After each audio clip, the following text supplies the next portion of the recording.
वक्तृत्व ही एका अर्थाने शब्दांची श्रीमंती असते.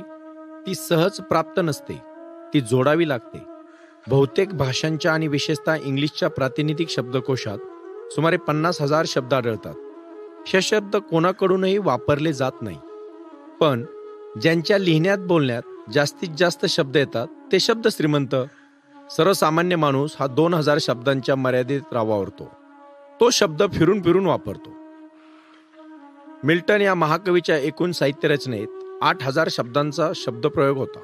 शेक्सपियरची शब्दसंपत्ता 15,000 शब्दांच्या पर्यंत पोहोचली होती. माणसाने पदव्या संपादन केल्या, जन्मभर वाचन, चिंतन, लेखन, भाषणामागून भाषणे करतात, पण अगदी मर्यादित शब्दसंभार घेऊन आपला सारा साहित्य संसार करत असतात. असे का घडावे?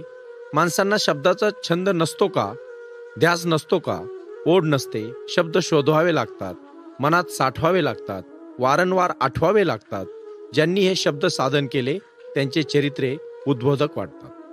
अमेरिकेचा भाग्यविधाता अब्राहम लिंकन उभ्या आयुष्यात 12 महिने सुद्धा शाळेत गेला नाही. त्यांचे वडील सुतारकाम करीत, त्यांची आई घरकाम करीत. त्यांचे मित्र मजूर, कामगार आणि व्यापारी होते. त्यांच्या आसपास व्यासंगाचे वारे कोठेच वाहत नव्हते.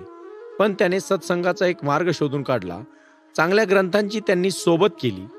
अनेक कवी त्यांचे मित्र झाले. बायरन, ब्रन्स यांच्या कविता त्यांनी पाठ केल्या. शेक्सपियरची नाटके त्यांनी वाचून काढली. हेमलेट, लिअर, रिचर्ड थर्ड या नाटकांचे ते मोठ्याने वाचन करीत. ऐन युद्ध काळात सुद्धा मध्यरात्री उठे आणि हुड्स नावाच्या त्यांच्या आवडत्या कवीच्या अनेक ओळी ते रात्रभर गुणगुणत असत.